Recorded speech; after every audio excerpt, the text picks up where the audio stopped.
Hello students, welcome to Sandy Academy of Mathematics YouTube channel.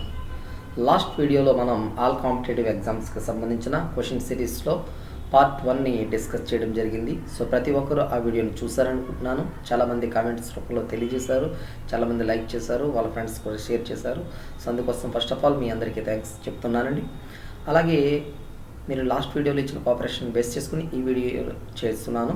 So ఇందులో కూడా మరొక top 5 important questions గురించి మనం డిస్కస్ చేయవచ్చు. రాబోతున్న రోజుల్లో వచ్చే బ్యాంక్ ఎగ్జామ్స్ కానీ, లోకల్ పైలట్ ఎగ్జామ్స్లో కానీ ఎక్కడైనా సరే మీకు అర్థమెటిక్ ఓరియంటెడ్గా కానీ, రీజనింగ్ ఓరియంటెడ్ కానీ, జనరల్ స్టడీస్, ఇంగ్లీష్ సంబంధించి ఏవైనా ఎగ్జామ్కి ఉపయోగపడే బిట్స్ని నేను ఇందులో చేస్తున్నాను. కాబట్టి ప్రతి ఒక్కరూ వీడియోని పూర్తిగా చూడండి, మీ ఫ్రెండ్స్ అందరికీ షేర్ చేయండి, ఓకేనా? అలాగే ఫర్దర్గా మీకు ఏమైనా ఆన్లైన్ క్లాసెస్ కావాలన్నా, ఏదైనా టెస్ట్ సిరీస్ లాంటివి కావాలన్నా వెంటనే మనకు తెలియజేయండి, ఓకేనా? కామెంట్ రూపంలో కానీ లేదా వాట్సాప్ నెంబర్కి కానీ మీరు మెసేజ్ చేయండి, ఓకే? సో ఇంకా మనం ఆలస్యం చేయకుండా మన వీడియోని స్టార్ట్ చేసేద్దాం.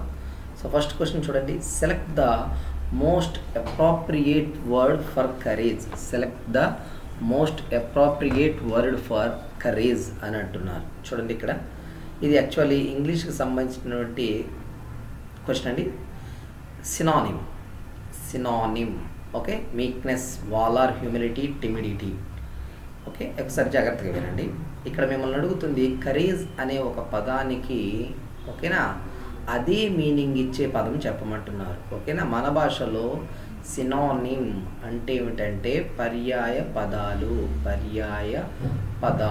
అని అంటాం. యాంటోనిమ్ అంటే వ్యతిరేకము, సినానిమ్ అంటే పర్యాయ పదము అని అంటాం. అంటే కరేజ్ అంటే మనం ఏమంటాం? ధైర్యము, తెగువ, సాహసము అని అంటాం కదా, వీటిని. దీనికి సేమ్ మీనింగ్ ఇచ్చే వర్డ్ ఏది ఉంది అని అడుగుతున్నారు, ఓకేనా? దానికి సేమ్ మీనింగ్ వచ్చే వర్డ్ ఏంటంటే వాలార్. సార్ బాగానే ఉంది, మరి మిగిలిన వాటికి మీనింగ్ ఏంటి సార్ అని అడిగితే అది కూడా ఒకసారి చెప్తాను. మీక్నెస్ అండి. ఏంటండి? మీక్నెస్ అంటే ఏంటంటే సౌమ్యత, ఓకేనా? అంటే హంబుల్గా ఉంటాం, అంటే హంబుల్ నేచర్ అండి. అంటే చాలా వరకు తను డీసెంట్గా ఉంటారు, ఎవరితోనైనా ఫ్రెండ్లీగా మూవ్ అవుతూ ఉంటారు, కొంచెం ఒబీడియంట్గా ఉంటారు, ఓకేనా? అలాంటి వారిని మీక్నెస్ అంటారు. దాని మీనింగ్ సౌమ్యతని. నెక్స్ట్ వచ్చి హ్యూమిలిటీ అంటే ఏంటంటే సెల్ఫ్ రెస్పెక్ట్కి సంబంధించింది, ఆత్మగౌరవం అని అంటాం కదా, అది.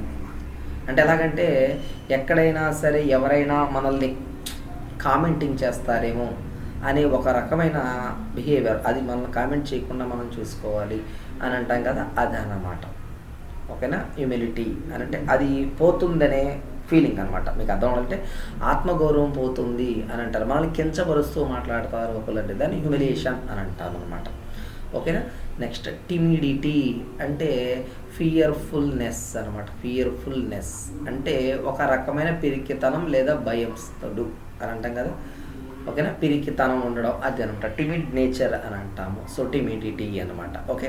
సో మీకేంటంటే ఇంగ్లీష్ నేర్చుకునేటప్పుడు ఆ క్వశ్చన్కి ఆన్సర్ నేర్చుకుంటే సరిపోదు, ఆ పక్కన ఉన్న వర్డ్స్ని కూడా మీరు తెలుసుకోవాలి అనమాట, అర్థమవుతుందా? సో ఎగ్జామ్స్లో ఏదో ఒక్క ఆన్సర్ వస్తే సరిపోతుందని కాదు, చాలా రకాల సినానిమ్స్, చాలా రకాల యాంటోనిమ్స్ ఉంటాయి. సో ఇది బిట్ వస్తుందని చెప్పడం కాదు. సో ఆల్రెడీ మనకి వన్ ఆఫ్ ద ఎగ్జామ్స్లో అడిగిన క్వశ్చన్ ఇది, ఓకేనా? ఎస్ఎస్సిలో కానీ లేదా బ్యాంక్లో కానీ ఇలాంటి ఎక్కడైనా వచ్చినప్పుడు తీసిన కొన్ని బిట్స్ మీకు చూపిస్తున్నాను. కాబట్టి ఇది సినానిమ్ బేస్డ్ క్వశ్చన్ అనమాట. కరేజ్ అనే వర్డ్కి సినానిమ్ ఏమవుతుంది అని అడిగారు అనమాట. సో మన ఆన్సర్ వాలార్, ఓకేనా? సో నెక్స్ట్ క్వశ్చన్ చూద్దామా. 5 సంఖ్యల అంకమధ్యమము అంటే యావరేజ్ 27. వాటిలో ఒక సంఖ్యను తొలగించిన వాటి మధ్యమము 25 అవుతుంది. అయినా ఆ సంఖ్య ఏది అని అంటున్నారు, ఓకేనా? 25, 29, 30, 35. అంటే కొంతమందికి లాంగ్వేజ్ ప్రాబ్లం ఉంటుందని నేను తెలుగులో కూడా కొన్నిసార్లు క్వశ్చన్ ఇవ్వడం జరుగుతుంది, ఓకేనా? ఇంగ్లీష్ మీడియం వాళ్ళకి ఇబ్బంది లేదు, కానీ తెలుగు వాళ్ళకి కొన్నిసార్లు డైరెక్ట్ ఇంగ్లీష్ అర్థం కాని వాళ్ళు ఉంటారు. సో తెలుగు మీడియంలో కూడా కొన్ని ఎగ్జామ్స్ ఉన్నాయి కాబట్టి నేను వాళ్ళ కోసం ప్రత్యేకంగా కొన్ని క్వశ్చన్స్ తెలుగులో కూడా ఫ్రేమ్ చేస్తున్నాను, ఓకే? సో గుర్తుపెట్టుకోండి. Average of 5 numbers is 27. If one number is excluded, then the average of remaining numbers to be 25. Find the replaced number అంటున్నారు. సో ఒక 4 నెంబర్లు ఉన్నాయి మీకు అంటే చూడండి, A, B, C, D, E అని 5 నెంబర్లు ఉన్నాయి, ఓకేనా? వీటి యొక్క యావరేజ్ అంటే ఇదే కదా బై 5, అంతే కదా. Some of the numbers by some of the observations by number of observation, రాసులు మొత్తం బై రాసుల సంఖ్య, దట్ ఈక్వల్ టు 27 అంటాం. సో దీని నుంచి A plus B plus C plus D plus E equal to ఏమవుతుంది చూడండి, 27 × 5 135 ఓకే. అందులో ఒక రాశిని తొలగించారు, సమ్ ఏదో ఒక E అనే రాశిని తొలగించారు అనుకోండి, అప్పుడు యావరేజ్ ఎంత అవుతుందంట, A plus B plus C plus D by 4 equal to 25. So నీకు ఈ వాల్యూ అడుగుతున్నారు, ఆ సంఖ్య ఏది, నువ్వు ఏదైతే తొలగించావో దాని వాల్యూ అడుగుతున్నారు. సో దీని నుంచి A plus B plus C plus D equal to 25 × 4 that equal to 100. ఓకేనా. సో ఇక్కడ ఇచ్చిన ఈక్వేషన్లో ఏముంది, A plus B plus C plus D plus E ఉంది, ఇక్కడ A plus B plus C plus D మాత్రమే ఉంది. సో సబ్ట్రాక్ట్ చేస్తే ఏమవుతాయి, ఈ ఒక్కటే మిగులుతుంది. ఓకేనా. సో సబ్ట్రాక్ట్ చేయండి, E equal to 135 minus 100 that equal to 35. So మన ఆన్సర్ ఆప్షన్ D అన్నమాట. ఓకేనా. సో గుర్తుపెట్టుకోండి, జస్ట్ ఫార్ములా గుర్తున్న ఆన్సర్ అయిపోయచ్చు. అంటే just SSC MTS SSC CHSL ఉన్నాయి కదా, అందులో స్టార్టింగ్ టైర్ 1కి ఇటువంటి ఈజీ క్వశ్చన్స్ అడుగుతారనమాట. ఓకేనా. సో నెక్స్ట్ చూద్దాం. Okay, science and technology oriented question. The informal use of people's device by cyber criminals for cryptocurrency is called crypto spoofing, crypto malwaring, crypto jacking, crypto phishing. ఓకేనా. మన యొక్క ఒక వ్యక్తి యొక్క అనుమతి లేకుండా అతని యొక్క డివైస్ అంటే అతని యొక్క మొబైల్ ఫోన్లో నుంచి కానీ ల్యాప్టాప్ నుంచి ఏదైతే ఉందో అతని యొక్క డివైజ్లోని నుంచి క్రిప్టో కరెన్సీ కోసం సైబర్ క్రిమినల్స్ కొంత డేటాను చోరీ చేస్తారు, లేకపోతే మన అనుమతి లేకుండా వాడేస్తారు. అంటే మన దగ్గరకు వచ్చి ఫోన్ లాక్కుని వాడరు, తెలియకుండానే మన ఫోన్ని యాక్ట్ చేసి దాన్ని వాడడం జరుగుతుంది.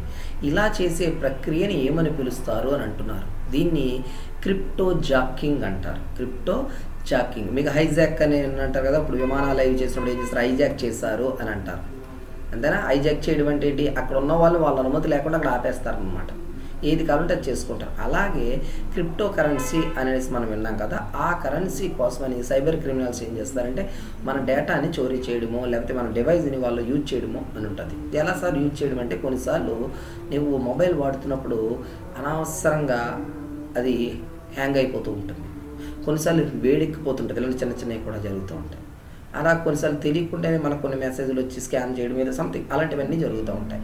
ఇలాగ ఏదైనా చేస్తూ ఉంటే దానికి పెట్టిన పేరు ఏంటంటే క్రిప్టో జాకింగ్ అంటారు. సో హెలికాప్టర్స్కి విమానాలకి మనం ఎలాగైతే హైజాకింగ్ అంటామో అలాగా మొబైల్ ఫోన్స్ కానీ మన సిస్టమ్స్ కానీ వచ్చేటప్పుడు క్రిప్టో జాకింగ్ అని అంటారు అనమాట. ఓకేనా. సో నెక్స్ట్ చూద్దాం. నెక్స్ట్ వచ్చేటప్పటికి ప్యూర్ మ్యాథ్స్ క్వశ్చన్ అండి.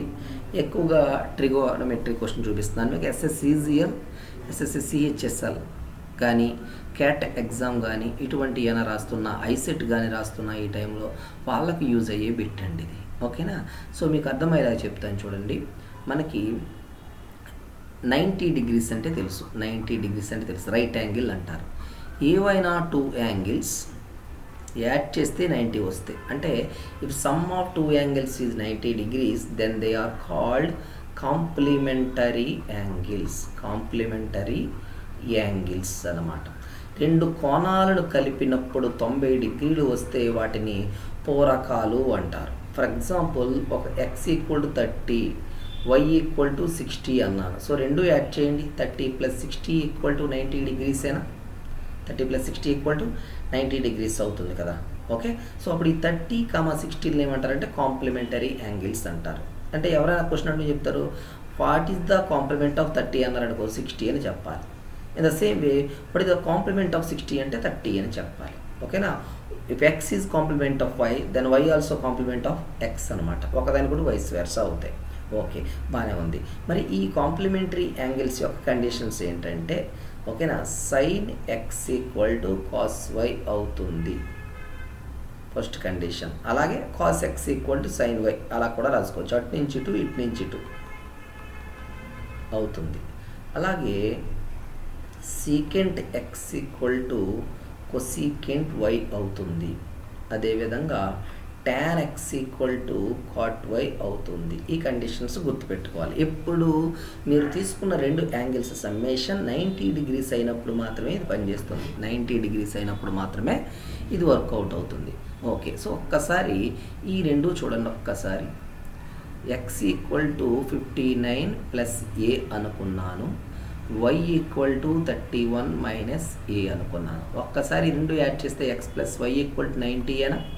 So x plus y equal to 90 అయ్యింది కాబట్టి secant x equal to cosecant y అవుతుందా అంటే secant 59 plus a equal to cosecant 31 minus a అవ్వచ్చు. దాన్ని వైస్ వర్సలా రాయొచ్చు, cosecant x equal to secant y అనొచ్చు కదా. అంటే ఈ రెండు వాల్యూస్ ఎలా ఉంటాయి, ఈక్వలేనా. మరి రెండు క్యాన్సిల్ అయిపోతే ఏమొస్తుంది, 0. ఒక స్టెప్ అయిపోయింది.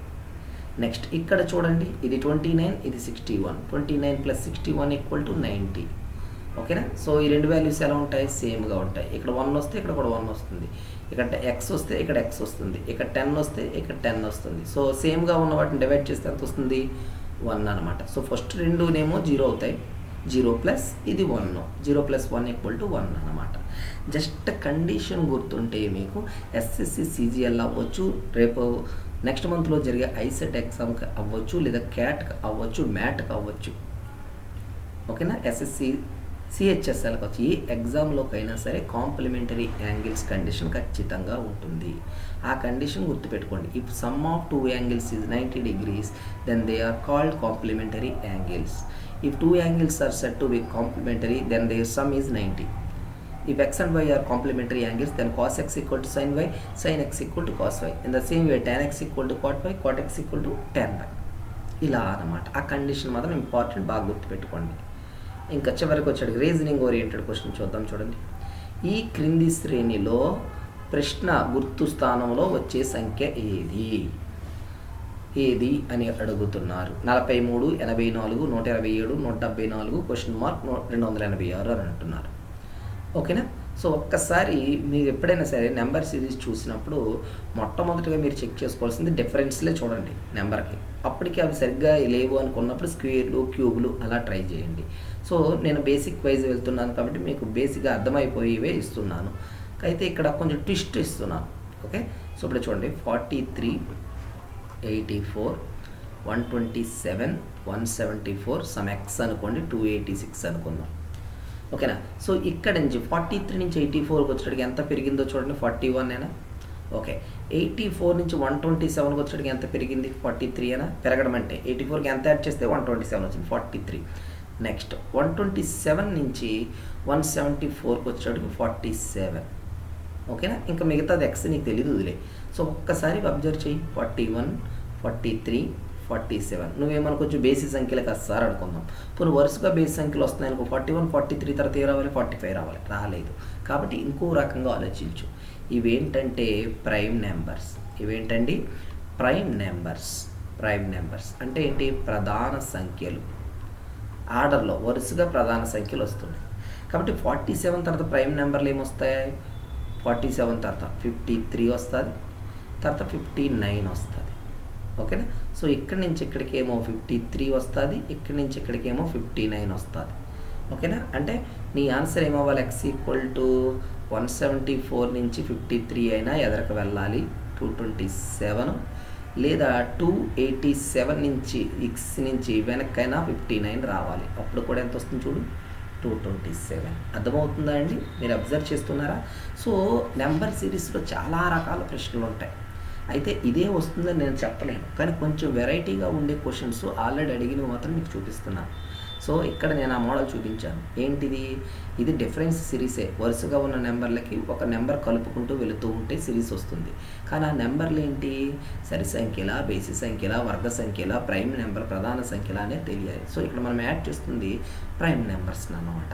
సో ఫస్ట్ 41 ప్రైమ్ నెంబర్ చేస్తాం, దాని తర్వాత వచ్చేది 43, దాని తర్వాత 47, తర్వాత 53, తర్వాత 59 అన్నమాట. ఓకేనా. ఇది స్టూడెంట్స్ ఓవరాల్గా మనం సెషన్ 2లో, ఓకేనా, పార్ట్ 2లో top 5 important questions used for all competitive ఎగ్జామ్స్లో భాగంగా పార్ట్ 2లో మనం డిస్కస్ చేసినటువంటి క్వశ్చన్కి సంబంధించిన కంప్లీట్ ఇన్ఫర్మేషన్. ఓకేనా? సో మీ అందరికీ ఈ వీడియో నచ్చింది అనుకుంటున్నాను. ఓకే, సో మీకు ఈ వీడియో నచ్చితే లైక్ చేయండి, మీ ఫ్రెండ్స్కి షేర్ చేయండి. అలాగే ఇప్పటివరకు ఎవరైనా ఛానల్ సబ్స్క్రైబ్ చేసుకునే వాళ్ళు ఉంటే వెంటనే సబ్స్క్రైబ్ చేసుకోండి. ఓకేనా? సో నెక్స్ట్ వీడియోలో మరొక టాప్ 5 క్వశ్చన్స్తో మీ ముందుకు వస్తాను. ఎవరికైనా కనుక క్లాసెస్ ఏమైనా డౌట్స్ ఏమైనా ఉంటే కనుక మనకి డిస్క్రిప్షన్లో నెంబర్ ఇవ్వడం జరిగింది, దానికి మీరు చాట్ చేయొచ్చు. ఓకేనా? సో ఈరోజు మీరు ప్రిపేర్ చేయండి. ఈ 1 డేలో మీరు మొత్తం ఈ సమస్య జాగ్రత్తగా చూసుకోండి. ఓకేనా? సో నెక్స్ట్ వీడియోలో మళ్ళీ కలుద్దాం. Thank you.